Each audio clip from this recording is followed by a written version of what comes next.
Haleluya, puji Tuhan. Bersyukur terima kasih kepada Tuhan Yesus Kristus, karena hanya oleh kasih kemurahan Tuhan, kita boleh lagi ketemu dalam program rohani Calvary Ministry. Pada kesempatan ini, saya ajak kita belajar dari firman Tuhan tentang ajakan atau undangan Yesus bagi manusia untuk keluar dari beban berat. Untuk itu saya ajak kita buka Alkitab kita di dalam Injil Matius pasal 11 ayat 28. Matius 11 ayat 28 berkata, "Marilah kepadaku semua yang letih, lesu, dan berbeban berat. Aku akan memberi kelegaan kepadamu." Marilah kepadaku, kata Yesus, semua orang yang letih, lesu, dan berbeban berat.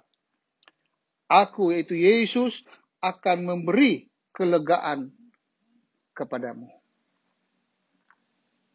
Haleluya, puji Tuhan. Ayat ini menawarkan solusi terbaik dan satu-satunya yang bisa melepaskan kita dari suatu belenggu beban berat yang sekarang ini banyak dialami oleh manusia di dunia ini, terutama dengan adanya pandemi COVID-19 yang membelenggu seluruh dunia. Banyak orang sekarang ini berbeban berat yang dicirikan dengan tidak punya semangat untuk maju, tidak ada sukacita dan damai sejahtera dalam hidupnya, bahkan tidak mempunyai harapan. Karena menghadapi fakta hidup ini membuat mereka frustrasi, depresi, dan ingin mengakhiri hidup ini. Memang selama 1 tahun ini seluruh dunia menghadapi pandemi COVID-19, bahkan resesi ekonomi yang terjadi. Sehingga beban berat yang dihadapi oleh setiap manusia ini ketika didompleng oleh iblis untuk membunuh dan membinasakan manusia, maka terjadilah keadaan yang mengerikan. Banyak orang yang putus asa, bahkan di luar negeri ada yang bunuh diri, ada yang cekcok antara anggota keluarga satu dengan anggota yang lain, bahkan banyak perusahaan yang hancur lebur, tak berdaya menghadapi beban yang berat ini. Tetapi melalui ayat yang kita baca ini, Tuhan Yesus menawarkan satu solusi yang tepat untuk bagaimana supaya bisa melepaskan diri dari beban berat itu. Oleh karena itu kita kembali ke ayat pokok kita yang di dalam Matius 11 ayat 28 katakan, "Marilah kepadaku semua yang letih, lesu, dan berbeban berat. Aku akan memberi kelegaan kepadamu." Dari ayat ini, saya mengajak kita untuk melihat 3 bagian yang sangat jelas yang disampaikan, yaitu poin pertama, marilah kepadaku. Ini kata ajakan, undangan atau panggilan dari Yesus Langsung dari Yesus yang katakan, marilah kepadaku. Ini poin pertama. Poin yang kedua dikatakan kepada semua yang letih, lesu, dan berbeban berat. Semua manusia, siapapun dia yang sedang mengalami yang namanya letih, lesu, dan berbeban berat. Diundang oleh Yesus untuk datang kepadanya. Dan yang ketiga, aku ya Yesus akan memberi kelegaan kepadamu. Jadi setiap individu manusia akan diberi kelegaan dari Yesus. Untuk itu mari kita bahas bersama poin yang pertama, yaitu marilah kepadaku. Marilah kepadaku ini adalah kalimat yang bersifat pernyataan undangan atau ajakan, bahkan panggilan secara pribadi kepada siapapun engkau yang ada saat mendengar firman Tuhan ini, untuk datang kepada Yesus sebagai Tuhan dan Juru Selamat pribadimu. Ini undangan supaya kita keluar dari beban yang berat ini. Supaya kita dapat melepaskan diri dari cengkeraman dari beban yang berat ini. Nah, undangan ini sangat jelas di dalam Injil Yohanes pasal 3 ayat 16 yang merupakan ayat hafalan banyak orang. Dikatakan begini, karena begitu besar kasih Allah akan dunia ini, sehingga ia telah mengaruniakan anaknya yang tunggal, supaya setiap orang yang percaya kepadanya tidak binasa, melainkan beroleh hidup yang kekal. Jadi, ajakan atau undangan atau panggilan daripada Yesus terhadap setiap individu manusia adalah kita keluar dari beban berat ini melalui satu statement, yaitu percaya kepada Yesus. Manusia ditawarkan supaya percaya kepada Yesus. Dan barang siapa yang percaya kepada Yesus, dia tidak akan binasa oleh karena beban berat tersebut, tetapi dia akan memperoleh hidup yang kekal. Jadi, bukan saja terlepas dari beban yang berat, tetapi memiliki satu kehidupan yang dijamin oleh Yesus sendiri, yang adalah Tuhan dan Juru Selamat kita. Haleluya. Puji Tuhan. Yang kedua, selain dia menawarkan satu kehidupan kekal kepada kita, lalu setelah kita meresponi tawaran, panggilan atau undangan daripada Yesus tersebut, maka kita masuk kepada tahap yang kedua, yaitu di dalam Kolose pasal 2. Kolose pasal 2 ayat 6 dan 7 berkata begini. Kolose 2 ayat 6 dan 7. Kamu telah menerima Kristus Yesus Tuhan kita. Jadi kita sudah meresponi Yohanes 3 ayat 16. Karena itu, hendaklah hidupmu tetap di dalam Dia. Kita harus tetap diam di dalam Yesus. Kita berada dalam Yesus, tetap percaya kepada Yesus. Sekali Yesus, tetap Yesus. Ayat 7. Hendaklah kamu berakar di dalam Dia, dan dibangun di atas Dia. Hendaklah kamu bertambah teguh dalam iman yang telah diajarkan kepadamu, dan hendaklah hatimu melimpah dalam ucapan syukur. Jadi setelah kita menerima Yesus sebagai Tuhan dan Juru Selamat pribadi kita, kita harus tetap tinggal di dalam Dia.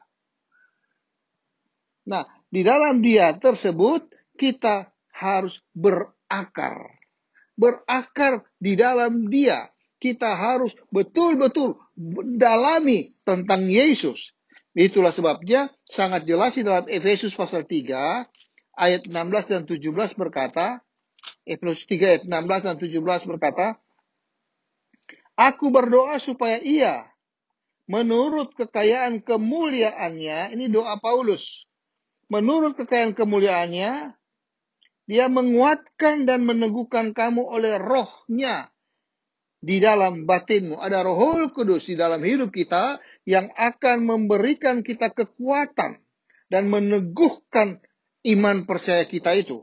Ayat 17. Sehingga oleh imanmu kepada Kristus, dengan imanmu, Kristus itu diam di dalam hatimu dan kamu berakar serta berdasar di dalam kasih. Jadi supaya kita bisa berakar di dalam Kristus, maka kita harus izinkan Roh Kudus itu untuk membangkitkan iman kita supaya kita berakar dan berdasar di dalam kasih. Ini undangan Yesus.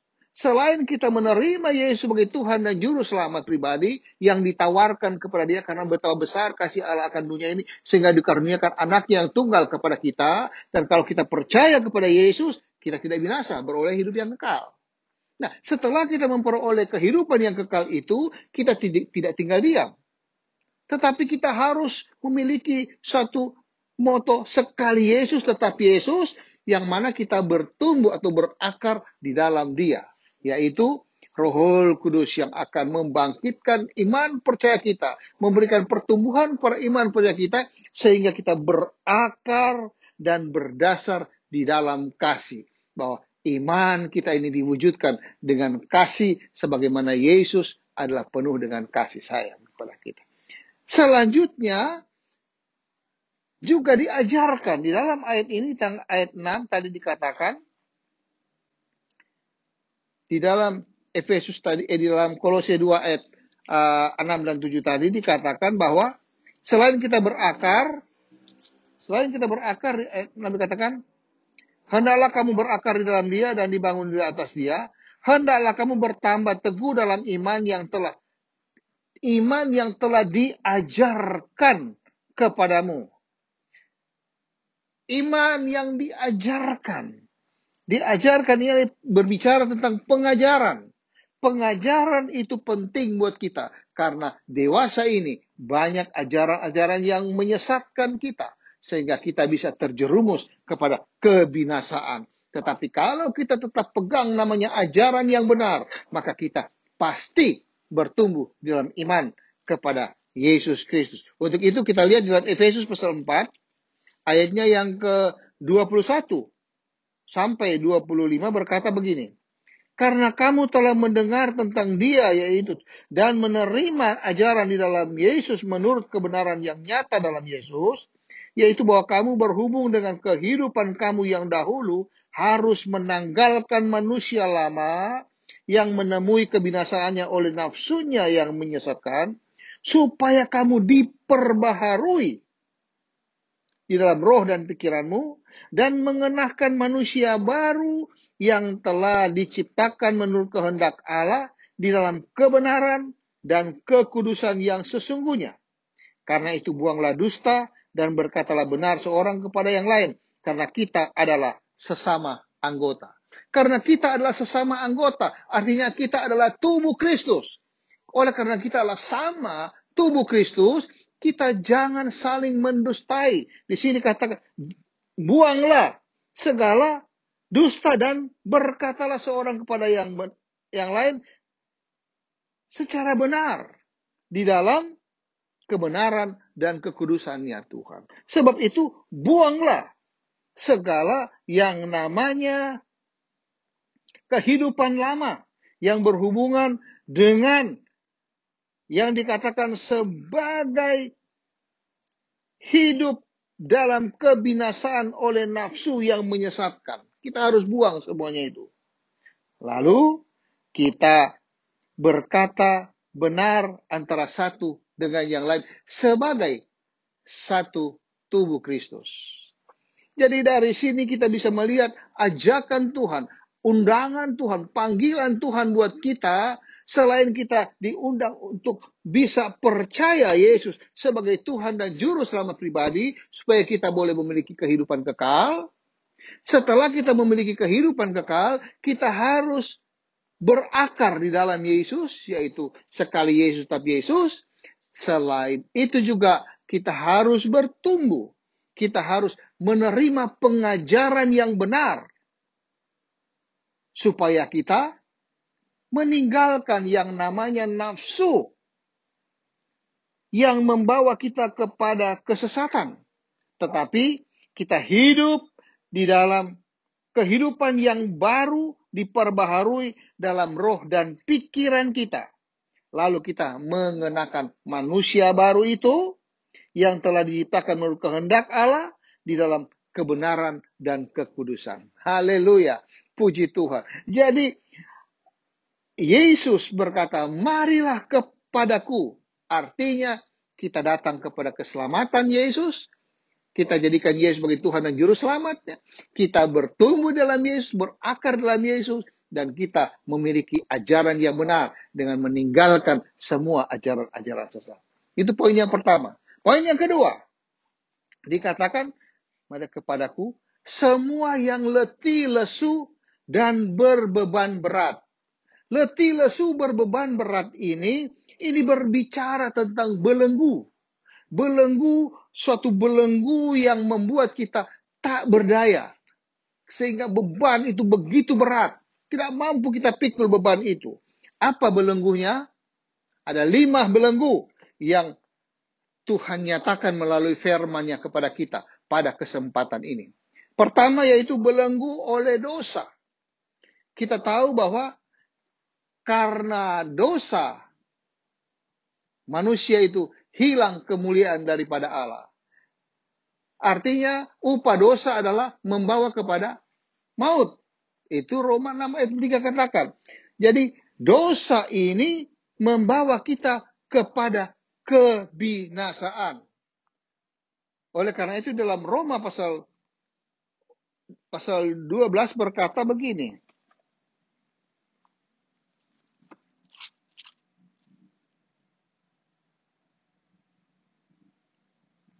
Roma 12 ayat 1, maka kita karena itu saudara-saudara demi kemurahan Allah aku menasihatkan kamu supaya kamu mempersembahkan tubuhmu sebagai persembahan yang hidup, yang kudus dan yang berkenan kepada Allah. Itu adalah ibadahmu yang sejati. Jadi kita lepaskan segala yang namanya beban yang berat, beban yang membuat kita dibelenggu oleh dosa. Di dalam 2 Petrus 2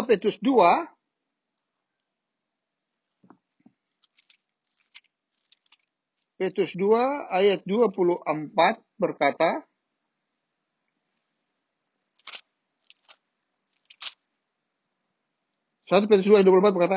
ia sendiri telah memikul dosa kita di dalam tubuhnya di kayu salib, supaya kita yang telah mati terhadap dosa hidup untuk kebenaran. Oleh bilur-bilurnya kamu telah disembuhkan.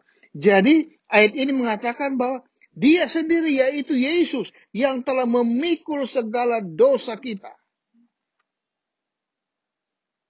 Beban yang berat itu adalah dosa yang membelenggu kita. Tetapi Yesus tahu bahwa belenggu dosa ini membuat kita tidak berdaya karena beratnya beban.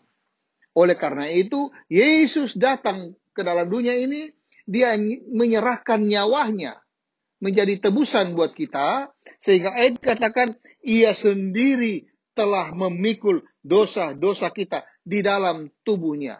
Artinya, ketika kita percaya kepada Yesus sebagai Tuhan dan Juru Selamatnya, bahwa dia mati di kayu salib tebus dosa kita, maka segala dosa kita itu dipindahkan kepada Yesus. Dan itu yang dikatakan, ia sendiri telah memikul dosa kita di dalam tubuhnya. Di mana? Di kayu salib. Ketika Yesus mati di kayu salib, dosa-dosa kita ditanggungkan kepada Yesus. Yesus yang tidak mengenal dosa dijadikan berdosa karena dosa kita. Supaya apa? Supaya dosa-dosa kita ditanggung oleh Yesus dan kita dibenarkan oleh Bapa. Itu 2 Korintus 5 ayat 21 katakan. Dia tidak mengenal dosa, tetapi dijadikan dosa karena dosa-dosa kita. Jadi kita bersyukur karena beban berat, yaitu dosa yang membuat kita tak berdaya itu, telah dipikul oleh Yesus di tubuhnya, di dalam tubuhnya, di kayu salib. Supaya kita mati terhadap dosa dan hidup untuk kebenaran. Hidup untuk Yesus. Sebab itu kalau kita sudah diselamatkan oleh Yesus, kita hidup untuk Yesus, untuk menyenangkan Yesus. Jadi beban yang berat itu adalah belenggu dosa. Yang kedua, beban yang berat itu adalah belenggu oleh kutuk hukum Taurat. Belenggu oleh kutuk hukum Taurat, kita buka di dalam Galatia pasal 3. Galatia pasal 3 ayat 13. Galatia ayat 13 berkata, Kristus telah menebus kita dari kutuk hukum Taurat dengan jalan menjadi kutuk karena kita. Sebab ada tertulis, terkutuklah orang yang digantung pada kayu salib.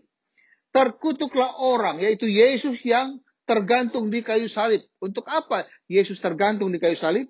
Selain dia menanggung segala dosa-dosa kita yang begitu menjadi beban berat bagi kita, begitu juga dia juga tanggung segala kutuk hukum Taurat. Jadi segala hukum Taurat itu ditanggungkan kepada Yesus di kayu salib Kalvari, supaya kita menerima kasih karunia Tuhan. Kita hidup di dalam kasih. Bukan lagi kutuk hukum Taurat, tetapi kita hidup di dalam kasih. Itulah sebabnya kalau kita kembali ke ayat pokok kita yang terdapat dalam Matius 11 ayat 28, kita masuk ke ayat 29, dikatakan, Pikulah kuk yang kupasang dan belajarlah padaku, karena aku lemah lembut dan rendah hati, dan jiwamu akan mendapat ketenangan. Jadi kuk yang adalah kuk hukum Taurat merupakan belenggu beban berat itu ditimpahkan kepada Yesus di kayu salib Kalvari, supaya kita mendapat namanya kuk yang dipasang oleh Tuhan, yaitu kasih karunia Tuhan. Dan belajarlah kepadaku. Jadi kita disuruh belajar kepada Yesus. Apa yang harus kita belajar? Yaitu Yesus itu adalah lemah lembut dan rendah hati. Bagaimana bukti bahwa Yesus adalah lemah lembut dan rendah hati? Itu dia nyatakan di dalam kehidupan kita sehari-hari sebagai suatu keteladanannya Yesus. Yesus sudah contohkan kepada kita bahwa dia menjadi teladan. Makanya dia katakan, pikurlah kuk yang kupasang, yaitu bukan kuk hukum Taurat yang sudah ditanggung oleh Yesus, tetapi adalah suatu kuk kasih karunia. Yang mana kuk kasih karunia ini di ayat 30 katakan, kuk yang kupasang itu enak dan bebanku pun ringan. Enak. Jadi kuk yang Tuhan berikan kepada kita adalah kuk kasih karunia. Nah, dia minta belajarlah kepada dia tentang kasih karunia ini. Bahwa kita diselamatkan bukan lagi oleh hukum Taurat, tetapi oleh kasih karunia. Kalau hukum Taurat kita tahu dulu, apabila seseorang orang yang beragama Yahudi itu, dia telah mencapai umur 12 tahun, maka dia harus wajib menjalankan yang namanya upacara bar mitzvah. Bar mitzvah ini adalah bagaimana seseorang yang umur 12 tahun itu dia datang kepada di bait Allah, dia menghadap ke mimbar untuk menerima yang namanya kuk hukum Taurat. Kuk hukum Taurat ini terdiri dari kurang lebih 613 pasal, di mana dia harus berjanji untuk hidup menurut dengan hukum Taurat itu. Dan tidak ada seorang pun yang bisa memenuhi hukum Taurat itu. Padahal hukum Taurat itu, kalau satu tidak dipenuhi, maka gagal semuanya. Jadi, di dalam kuk hukum Taurat itu, kuk itu bicara tentang ada satu kayu yang dibebankan kepada lembu. Sehingga lembu itu berjalan memikul kuk itu. Nah, kerangka kayu yang dipikulkan kepada lembu itu berbicara tentang beban. Beban inilah yang Alkitab katakan sebagai hukum Taurat. Beban yang seseorang tidak mungkin memenuhi hukum Taurat ini. Tetapi Yesus yang penuh dengan kasih karunia dan penuh dengan kebenaran itu telah datang menjelma, Allah yang menjelma menjadi manusia itu, dia datang menawarkan satu hukum kasih.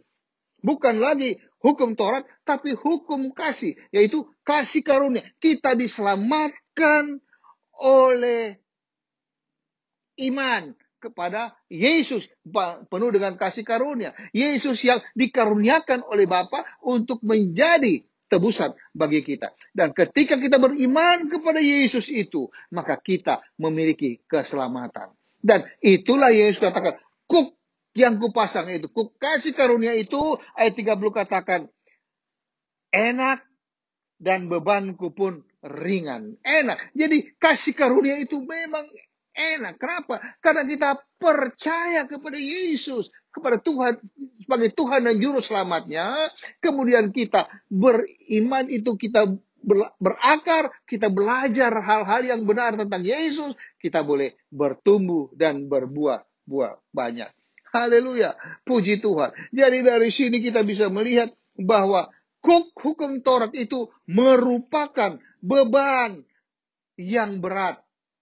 Dan Yesus sudah tanggung hukum Taurat itu, beban yang berat itu. Dan dia curahkan kasih karunia kepada kita. Ketika kita percaya, kita beriman kepada Yesus itu, kita terlepas dari beban yang berat itu. Haleluya. Puji Tuhan. Itu yang kedua. Yang ketiga adalah belenggu sakit penyakit. Belenggu sakit penyakit ini banyak orang yang terbeban oleh sakit penyakit kita. Tetapi Yesus sudah katakan di dalam Injil Matius pasal 8. Matius 8 ayat 17 berkata begini. Matius 8 ayat 16 dan 17. Menjelang malam, dibawahlah kepada Yesus banyak orang yang kerasukan setan. Dan dengan sepatah kata, Yesus mengusir roh-roh itu dan menyembuhkan orang-orang yang menderita sakit. Yesus menyembuhkan orang-orang yang menderita sakit, yang didompleng oleh si iblis. Iblis itu adalah yang membawa penyakit itu. Dan Yesus di sini kata mengusir roh-roh dan menyembuhkan orang-orang yang menderita sakit itu. Ini beban penderitaan sakit ini itu dapat disembuhkan oleh Yesus. Sebab itu ayat 17 katakan, hal itu terjadi supaya genaplah firman Tuhan yang disampaikan oleh Nabi Yesaya, yaitu dialah, yaitu Yesus yang memikul kelemahan kita dan menanggung penyakit kita. Jadi Yesus mati di kayu salib, Yesus tergantung di kayu salib, dia untuk menanggung segala penyakit kita. Dia pikul segala kelemahan kita. Itulah sebabnya ketika kita percaya bahwa Yesus mati di kayu salib, tebus dosa-dosa kita, tebus semua hukum Taurat, kemudian Yesus telah tanggung segala penyakit kita, maka kita bebas dari sakit penyakit. Jadi bagaimana supaya kita bebas dari beban berat sakit penyakit? Percayalah bahwa Yesus sudah tanggung penyakit kita di kayu salib Kalvari. Ini perlu satu iman, iman yang heran, yang mampu menyatakan bahwa sungguh penyakitku sudah ditanggung oleh Yesus di kayu salib Kalvari. Itulah sebabnya aku sehat. Kenapa? Karena penyakitku sudah pindah kepada Yesus. Saudara tahu bahwa uang saja kalau kita ke ATM kemudian kita transfer, ketik nomor rekening dan kita klik kirim, maka uang itu pindah dalam jumlah angka secara teknologi yang ada. Apalagi secara ilahi, bagaimana penyakit kita dipindahkan oleh Yesus kepada Yesus di kayu salib Kalvari, dan dia sudah tanggung penyakit itu 2000 tahun yang lalu. Oleh karena itu kita sekarang ini tinggal percaya bahwa Yesus sudah tanggung segala penyakitku. Makanya aku harus sembuh. Ini iman. Iman yang memberikan kemenangan. Iman yang memberikan kita kebebasan. Iman yang memberikan kita kesembuhan. Iman yang beri menang. Haleluya. Puji Tuhan. Itu belenggu beban berat yang ketiga, yaitu sakit penyakit. Yang keempat, kita terbelenggu oleh kemiskinan. Inilah kemiskinan ini yang membuat kita terpuruk. Banyak orang sekarang yang mereka miskin, kekurangan hari lepas hari. Karena apa? Karena iblis berusaha untuk menekan kita supaya ketika kita miskin, kita menyaksikan kuasa Tuhan. Ketika kita kekurangan, kita menyaksikan pertolongan Tuhan. Ini cara iblis karena dia mau mencuri, membunuh, dan membinasakan. Padahal Yesus kata, aku datang untuk memberikan hidup berkelimpahan. Untuk itu saya ajak kita buka Alkitab kita di dalam 2 Korintus pasal 8. 2 Korintus pasal 8 ayat 9. Ini bukan ajaran teori kemakmuran. Ini berbicara tentang bagaimana Yesus sudah menanggung segala-galanya di kayu salib Kalvari. Segala beban yang berat kita. Supaya kita terlepas dari beban itu. 2 Korintus 8 ayat 9 berkata, karena kamu telah mengenal kasih karunia Tuhan kita Yesus Kristus. Kita sudah kenal kasih karunia Tuhan Yesus Kristus. Yaitu kita ada dalam hukum kasih, bukan hukum Taurat. Kita adalah hukum kasih. Ya, kita sudah kenal itu hukum kasih. Yaitu kasih karunia Tuhan kita Yesus Kristus. Bahwa ia, itu Yesus, yang oleh karena kita menjadi miskin. Sekalipun ia kaya. Supaya kamu menjadi kaya oleh karena kemiskinannya. Di sini sangat jelas ayat ini mengatakan, oleh karena kamu, Yesus menjadi miskin. Kapan Yesus menjadi miskin? Ketika Yesus berada di kayu salib Kalvari. Di sana dia katakan, aku haus. Untuk minum saja dia tidak bisa. Itu berbicara air minum, itu bicara air kebutuhan hidup. Untuk memenuhi kebutuhan hidupnya, itu tidak bisa ketika Yesus berada di kayu salib Kalvari. Kenapa dia bisa jadi begitu? Karena kita. Karena kemiskinan kita. Di sini dikatakan, oleh karena dia menjadi miskin, sekalipun ia adalah kaya. Yesus kita itu kaya, dia punya segala sorga, segala-galanya dia punya. Dia sanggup mengadakan segala-galanya, keajaiban, kemuliaan. Dia lakukan heran-heran. Ajaib itu Yesus kita. Tetapi dia rela menjadi miskin. Padahal dia kaya. Supaya apa? Supaya kamu, yaitu kita menjadi kaya oleh karena kemiskinannya. Jadi kalau kita percaya kepada Yesus, beban kemiskinan kita ini kita diangkat untuk menjadi kaya dalam arti bahwa dia memberkati kita. Memberkati kita. Karena memang Yesus sudah janjikan dia datang untuk memberkati kita. Sebab itu kita harus percaya sungguh bahwa Yesus sumber berkat kita. Maka dia akan mencukupi segala kebutuhan keperluan kita. Haleluya, puji Tuhan. Dan beban yang kelima yang menjadi beban berat bagi kita manusia adalah segala kekhawatiran hidup. Kekhawatiran hidup ini itu yang dikejar oleh manusia sekarang ini. Di dalam Injil Matius pasal 6 ayatnya yang ke-6 ayat 30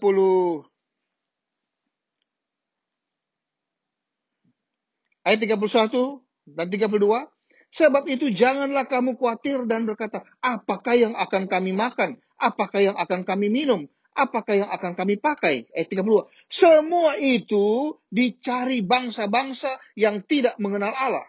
Akan tetapi Bapamu di sorga tahu bahwa kamu memerlukan semuanya. Tuhan tahu itu kita butuh semuanya. Sebab itu tidak perlu kita khawatir. Tetapi dikatakan, cari dahulu kerajaan Allah dan kebenarannya, maka semuanya itu ditambahkan kepadamu. Artinya, dicukupkan kepada engkau. Kalau kita mengutamakan Tuhan, memprioritaskan kerajaan Allah. Artinya kita harus banyak berdoa, kita harus baca firman Tuhan, kita harus merenungkan firman Tuhan, dan kita memuji besarkan nama Tuhan. Dan lebih dari itu, Kita harus bersyukur kepada Tuhan. Kondisi apapun saat ini, kalau engkau percaya engkau adalah anak Tuhan dan engkau mengasihi Tuhan, engkau harus bersyukur karena segala-galanya ada dalam pengamatan Tuhan. Segala-galanya ada dalam pemberkatan Tuhan karena Tuhan memberkati kita semua. Itulah sebabnya di dalam 1 Petrus ayat 5, Petrus 5 ayat 6 berkata bahwa serahkanlah segala khawatirmu kepadanya, kepada Yesus, sebab ia yang memelihara kamu. Serahkan segala kekhawatiran. Mungkin sekarang engkau berada dalam beban yang berat, yang mengkhawatirkan engkau. Tetapi firman Tuhan kan, serahkanlah semuanya itu kepada Tuhan. Karena dia yang memelihara engkau. Apa itu kata memelihara? Memelihara artinya dia memberi makan kepada kita, dan dia melindungi kita daripada yang jahat. Itulah Yesus kita. Jadi, di sini kata, marilah kepadaku, hai semua yang letih, lesu, dan berbeban berat. Beban berat itu berbicara tentang 5 belenggu, yaitu belenggu dosa, belenggu hukum Taurat, belenggu sakit penyakit, belenggu kemiskinan, dan belenggu kekhawatiran. Dan kalau kita serahkan itu kepada Tuhan, maka Tuhan kita adalah Tuhan yang ajaib. Tuhan yang berkuasa, Tuhan yang megang segala kuasa di sorga, di bumi, bahkan di bawah bumi. Dia yang pegang segala kunci maut dan kunci alam maut. Itu ada di dalam tangan Yesus. Haleluya. Puji Tuhan. Dan yang ketiga, kembali lagi ke ayat pokok kita, yaitu Injil Matius pasal 11 ayat 28. Marilah kepadaku semua yang letih, lesu, dan beban berat. Poin yang ketiga, aku akan memberi kelegaan kepadamu. Aku akan berikan kelegaan kepada engkau. Kelegaan artinya bahwa beban dari yang ada itu terbebaskan.